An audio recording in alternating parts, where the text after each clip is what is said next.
Mas glória a Deus, irmãos. Nesse culto de ação de graça, o Senhor colocou no meu coração de falarmos do filho pródigo. Todo mundo conhece essa mensagem, né?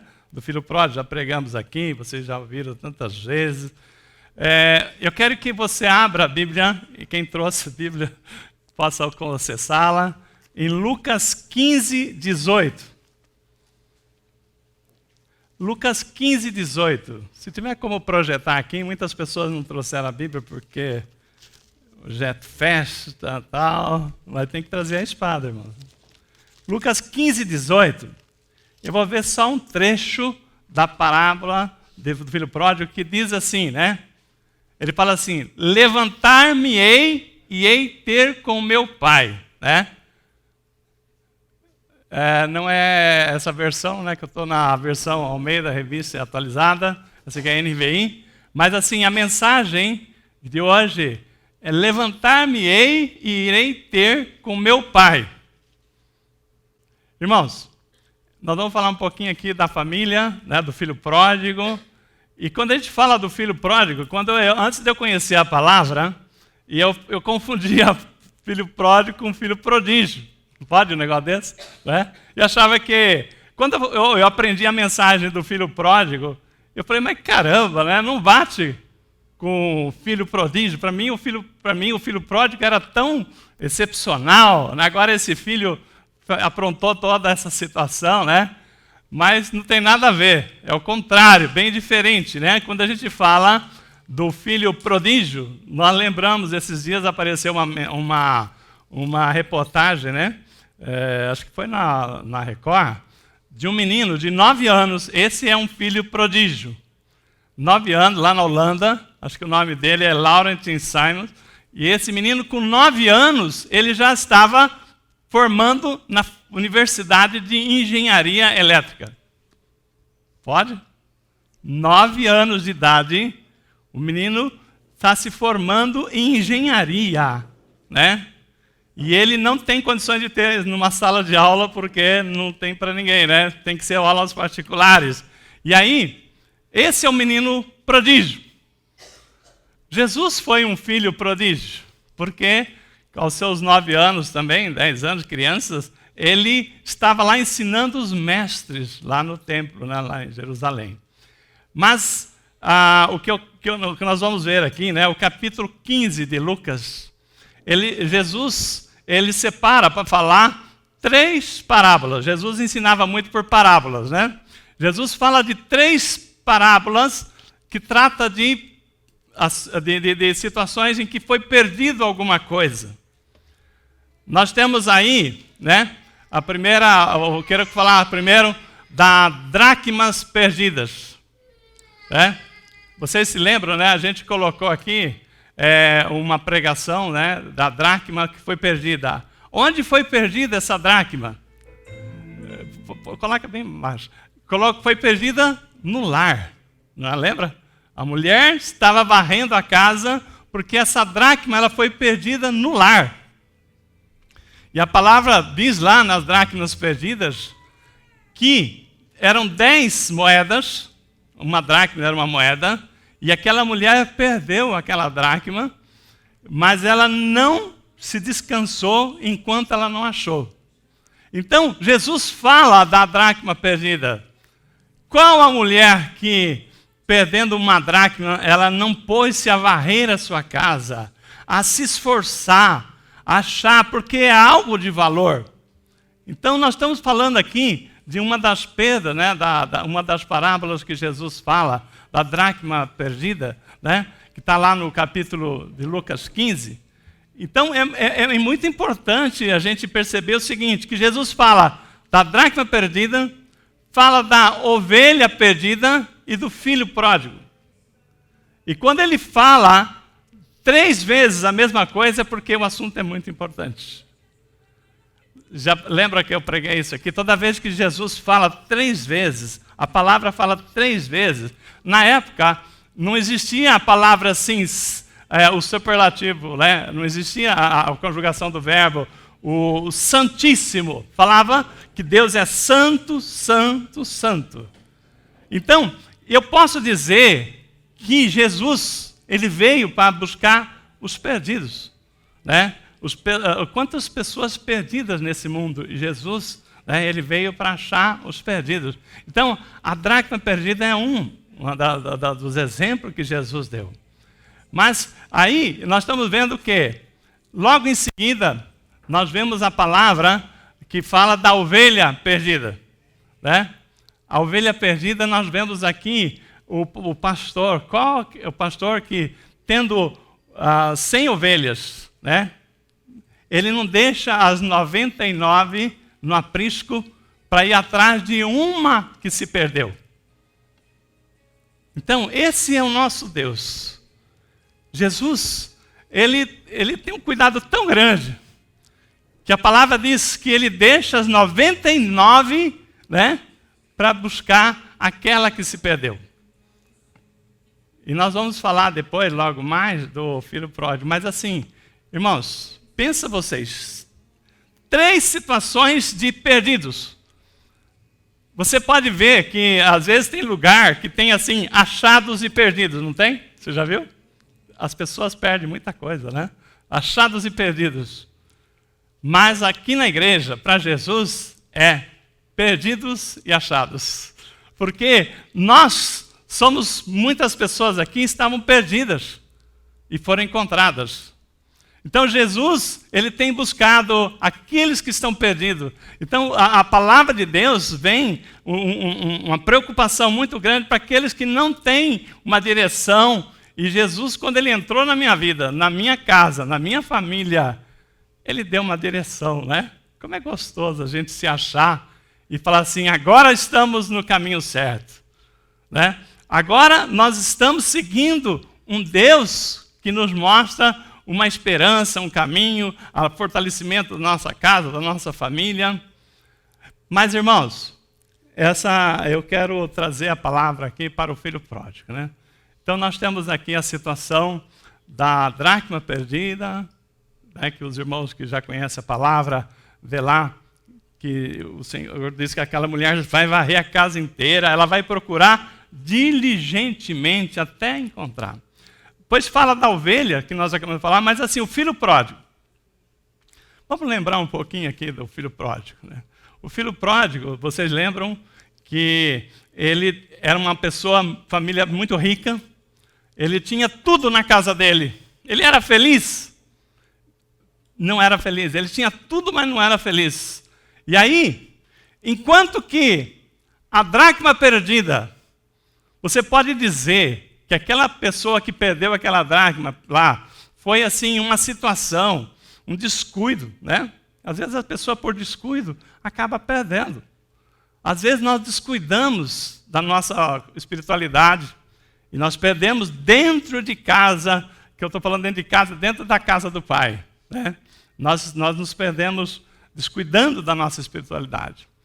A ovelha perdida já foi negligência, porque aquela ovelha perdida, ela sai do aprisco, onde estão todas reunidas, e vai experimentando um pasto novo ali, um pasto novo lá, e quando vê, ela já não sabe mais voltar para o aprisco, né? A ovelha perdida, ela é uma situação assim, é uma situação que ela se perde, porque ela é aquela pessoa que quer experimentar coisas novas e larga o bom pastor, né, para conhecer as coisas lá fora.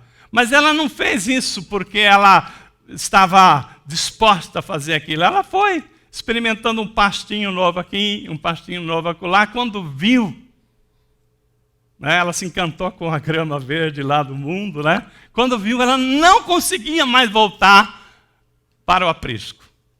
Mas o bom pastor, ele não desiste de nenhum, ele largou as 99 lá e foi buscar aquela ovelha perdida. Agora, o filho pródigo, irmãos, ele falou assim, eu quero me perder. Ele não foi descuido, ele não foi negligência, não. Ele falou o seguinte, eu quero me perder. Ele chegou para o pai, falou, pai, me dá a minha herança aí que eu quero conhecer o mundo. Me dá o que é meu. O que é meu o quê? Né? Como é que ele pede uma herança de uma pessoa ainda que não morreu? Né? Isso foi um traje, ele pedir aquela herança para o pai. Mas, irmãos, ele insistiu tanto, e o pai é tão bom, o pai é tão amoroso, que ele não conseguiu falar, não vou te dar, você não merece. Às vezes, o pai, quando nós insistimos tanto em fazer uma coisa tão errada, o pai, apesar de nos amar tanto, mas ele nos dá. Porque ele fala o seguinte, não tem jeito. Ele precisa quebrar a cara por si, para descobrir o valor das coisas. E aí esse pai dá toda a herança para o filho, que cabia a ele, que não cabia, mas dividiu lá. E o filho pega todo o dinheiro e vai-se embora para uma terra longínqua, bem distante. Conhece aquela história do filho que falou assim, eu quero ir para bem longe dos meus pais, do pai, não quero ver ninguém conhecido por perto, porque eu vou fazer tudo que eu tenho direito. Eu vou fazer tudo que eu tenho direito. Eu tenho dinheiro, eu tenho o direito de fazer o que eu quero na minha vida. Só que ele esqueceu que o dinheiro é finito, né? Uma hora acaba. E esse jovem, ele pegou todo aquele dinheiro e saiu para o mundo, para uma terra longínqua, para ficar bem longe do pai. Achando que ele estava o seguinte, agora sim eu tenho a liberdade, agora sim eu sou feliz. Aí chamou os amigos, entre aspas, né? A hora que ele tinha dinheiro, tinha amigos, e vamos para a farra. Era muita farra, muito isso, muito aquilo, e foi. A Bíblia não fala quanto tempo durou o dinheiro dele, mas uma hora acabou o dinheiro dele. E a hora que acabou o dinheiro dele, acabou também os amigos, porque as pessoas de interesse estão ali junto com a pessoa só por interesse, não são amigos. Mas, irmãos, aquele jovem, como o pai previa. Essa palavra aí você já deve ter ouvido ela muitas vezes, e o gostoso de você estudar a palavra é você ficar imaginando a situação naquela circunstância. Pensa um pai que ama o filho, está vendo que o filho vai quebrar a cara, mas ele fala assim, não, mas não tem como não dar esse dinheiro para o menino. Tem gente que precisa, às vezes, quebrar a cara, né, para ver que não era por aí. E aí, o pai, ele fica todo dia ali, né, olhando pela estrada, assim, né? Todo dia à tarde ele ficava ali olhando para ver. Ele tinha certeza que o seu filho ainda voltava. E o pai ama tanto o filho, apesar daquele filho ter feito um traje com ele, aquele pai, ele fica na esperança do filho voltar. E o filho está lá, gastando dinheiro, gastando tudo que tem, acabou todo o dinheiro. Aí aquele filho, quando dá por conta, uma época que havia fome, coincidiu-se, né? Não só o momento que acabou o dinheiro, mas fome, desemprego. E ele falou, poxa vida, né? Cadê meus amigos? Não sobrou ninguém. Agora eu vou ter, ainda bem que eu vou trabalhar e vou ganhar dinheiro. Mas ninguém arrumava emprego para ele. Imagino ele batendo na porta lá, o senhor me emprega aí? O que você sabe fazer? Nada. Você se formou em quê? Nada. O que você fazia? Nada. Então, emprego? Nada, né? Não tem emprego para quem, né, nunca se preocupou com a vida. E aquele menino, aquele jovem, de tanto procurar emprego, porque ele estava passando fome, ele sujeitou-se a trabalhar para cuidar de porcos. Para os judeus, aquilo ali era uma afronta, né? Jesus contando para os judeus que um judeu tinha ido cuidar de porcos, né? Aquilo ali era uma afronta. Mas aquele jovem, a Bíblia fala que mesmo ele vendo os porcos comer as comidas que ele dava para os porcos, ele tinha vontade de comer, mas ninguém lhe dava nem a comida de porcos. Já pensou que situação? Já pensou que situação que aquele jovem chegou? De ter fome e não ter dinheiro para comprar? E nem a comida dos porcos ele tinha, talvez ele tivesse que comer algumas migalhas. Mas, irmãos, tem gente que o pai deixa sair de casa. Ele tem tudo na sua casa. É feliz. mas não dá valor. Aí ele fala, eu quero isso, eu quero aquilo, é meu direito, eu tenho direito à liberdade, eu tenho direito de fazer o que eu quero. O pai fala, mas não é assim, não. E um dia ele sai, e o pai fala assim, ele precisa quebrar a cara para poder dar valor nas coisas, né, de casa. Então, irmão, o que acontece? O que aconteceu? Aquele jovem chegou no fundo do poço, no pior lugar que ele já podia chegar, que ele não tinha o que comer, estava lá comendo nem comida de porco, ele tinha condição, mas aquilo lá foi a coisa mais importante na vida daquele jovem. Foi o momento em que caiu a ficha dele. Foi o momento em que aquele jovem falou assim, escuta aqui, o que eu estou fazendo aqui nesse lugar, que nem comida de porco eu tenho, na casa do meu pai? Os empregados são tratados muito bem. Então, ele falou o seguinte, eu estou aqui, morrendo de fome, sendo humilhado e tal, eu vou pedir para o meu pai perdão. Eu vou lá, eu sei que eu já não tenho mais condição de ser tratado nem como filho, porque eu pedi minha herança. É como se eu tivesse falado, pai, eu quero que o senhor morra, porque já que o senhor não morre, me dá o dinheiro aí. Eu quero o seu dinheiro, não quero a sua vida. Então, o que ele fez foi uma coisa muito feia, mas ele chegou num ponto de se arrepender e fala assim, a palavra está lá em Lucas 15, 18, levantar-me-ei e hei de ter com meu pai. Aí lá no verso 18 ele fala o seguinte, Lucas 15, 18, ele fala o seguinte, olha, a hora que eu chegar para o meu pai, eu direi a ele, verso 18. Aqui, achei. Levantar-me-ei e irei ter com meu pai, e lhe direi, pai, pequei contra o céu diante de ti, já não sou digno de ser chamado teu filho, mas trata-me como os teus trabalhadores. E levantando-se foi para o pai. Então, irmãos, isso foi a coisa mais importante na vida daquele jovem. Cair a ficha. Tem pessoas aí fora que não caiu a ficha ainda.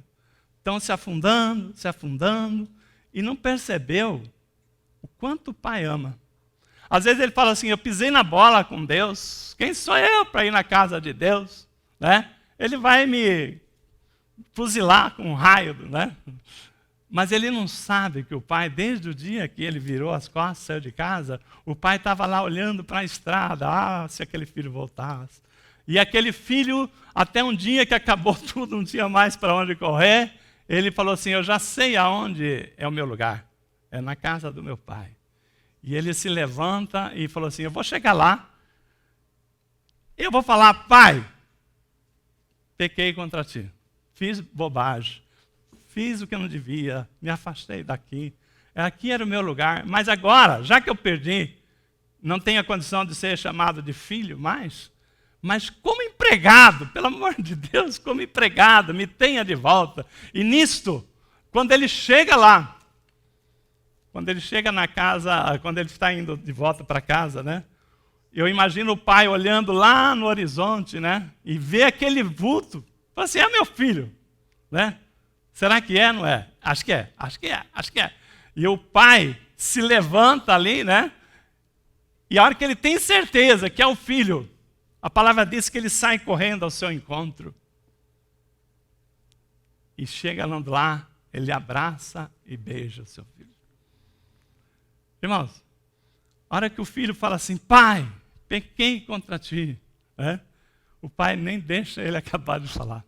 Irmãos, hoje nós estamos aqui em uma família, né? Como foi bem dito aqui. Todos sentados à mesa. Eu queria que você pensasse, tem lugar melhor do que estar na casa do Pai? Tem lugar melhor do que você estar sentado à mesa com seus pais? Eu queria fazer uma pergunta. A palavra diz que o pai, quando ele chega ao encontro do filho, ele abraça o seu filho e beija o seu filho. Você se lembra a última vez que você abraçou seu pai? Deu um beijo ou ganhou um beijo do seu pai? Eu quero fazer uma coisa aqui para nós. Já estamos encerrando. Mas bastante importante. Eu quero que venha à frente aqui todo pai que está aqui presente, que tem um filho adulto. Eu vou pedir para a Lília vir aqui. Todo filho adulto, criança não vai, que o pai está presente, vem aqui os dois à frente. Vem aqui, Lília.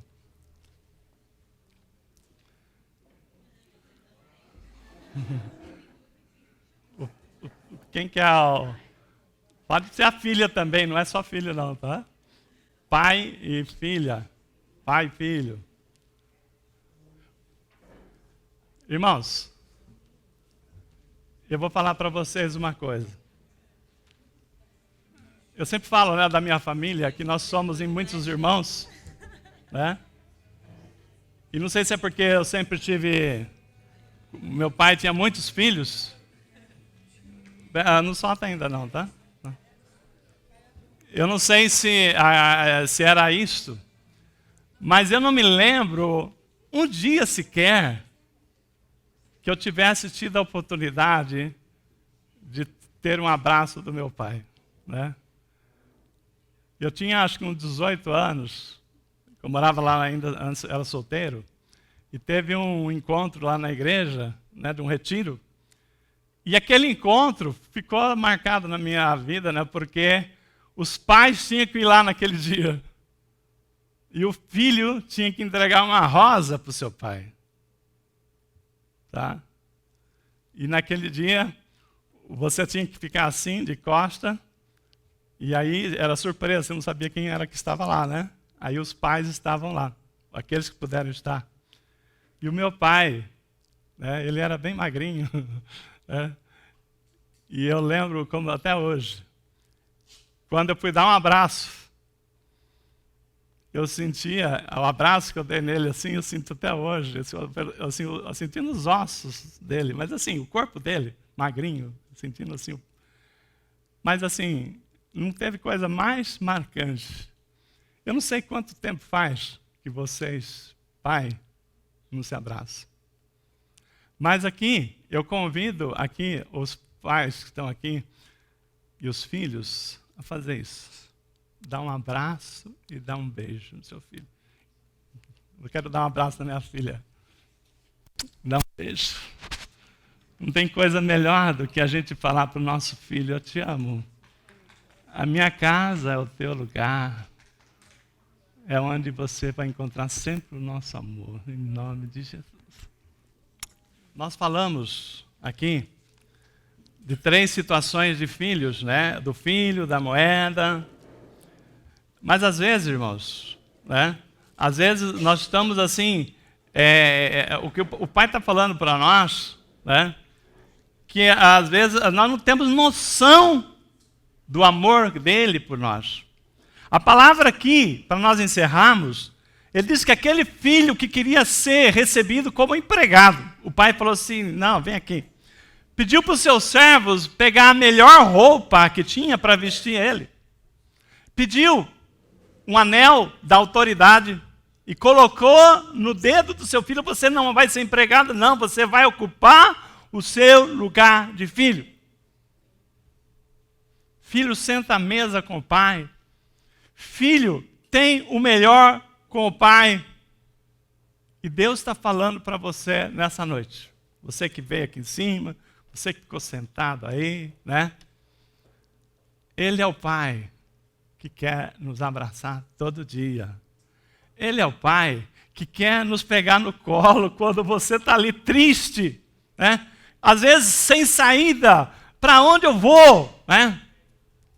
Irmãos, às vezes eu coloco aqui e faço assim um comparativo com a minha vida pessoal mesmo. Eu não tinha coisa melhor quando meu pai era vivo de nós reunir toda a família ali na casa do pai. Sentar à mesa como nós estamos sentados aqui. E é isso o que Deus também quer. Os seus filhos todos juntos. Porque Deus, Ele falou o seguinte, o filho pode fazer o que for, mas continua sendo filho.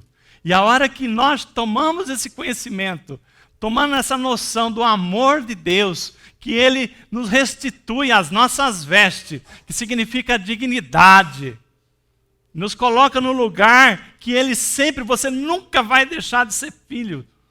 Por mais que você queira, você não vai deixar de ser filho. Mas Deus está falando para nós, né, que aqui, na casa do Pai, é onde Ele pode nos abençoar. Quando nós saímos para a terra longínquas, falava, não quero, eu quero um descanso, quero fazer as coisas do meu jeito. Deus às vezes fala, não tem jeito de segurar esse menino, não tem jeito de segurar essa filha, esse filho, e a vai. Mas Deus sabe que aqui é o seu lugar, amém? Então hoje, eu vou convidar a Lília aqui para nós fazermos uma oração. Fique em pé, eu quero que você, com a sua família, dê as mãos aí. Vem aqui, vem.